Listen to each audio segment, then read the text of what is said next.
Several major proposals, part of President Biden's campaign promises, they were dropped from these plans that he's been trying to pass. Not only will these changes impact millions of Americans on both sides of the aisle, it could also help determine the future for the Democratic Party. Joining us right now, Niall Stanage from The Hill. Niall, we've heard all of the talk about how this package won't include things like paid family or medical leave or reduced prescription drug costs, but it will include still climate change. So what is the message to American families considering those compromises? I think, for all that we talk about the political intricacies of this, it's like one of those psychological experiments. If you get something, but less than you were promised, are you happy about that or are you disappointed? So there are real things for American families in this: subsidized childcare for toddlers, universal pre-K, things like that.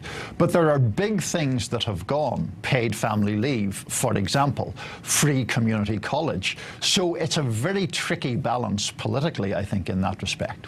And what is the voice of the Democratic Party right now? Because there has been so much finger pointing. There hasn't been a consensus between progressives and, of course, those who actually are holding out on this plan and saying, listen, it's just not quite there yet, or it's too pricey.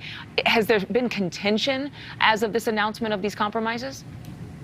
There's a lot of contention because progressives feel that this was the chance to enact things that would really fundamentally shift American life and create a bigger social safety net.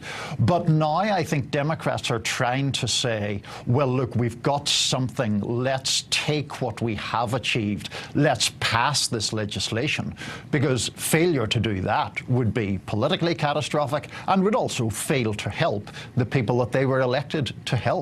Well, let's give one bright spot in this story and in this conversation. Yesterday, we learned the number of Americans applying for unemployment did reach a pandemic low. So is that signaling a light at the end of the tunnel, so to speak, for some of our economic recovery?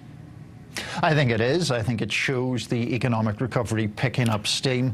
And it also shows something more specific, Adrienne, which is that for the first time in at least a decade, the kind of balance is shifting towards workers here. The labor market is tight. Employers are having a pretty difficult time hiring people. That gives more power to people who might want to either negotiate wage rises or perhaps leave one job that they don't find satisfactory for another one that would be more fulfilling for them. Satisfaction is certainly something that everybody is looking forward to. In light of what we've been through, what is going to make me feel fulfilled? What is going to be the best thing for my family and not just for my bottom line? Thank you, Niall. Have a great weekend.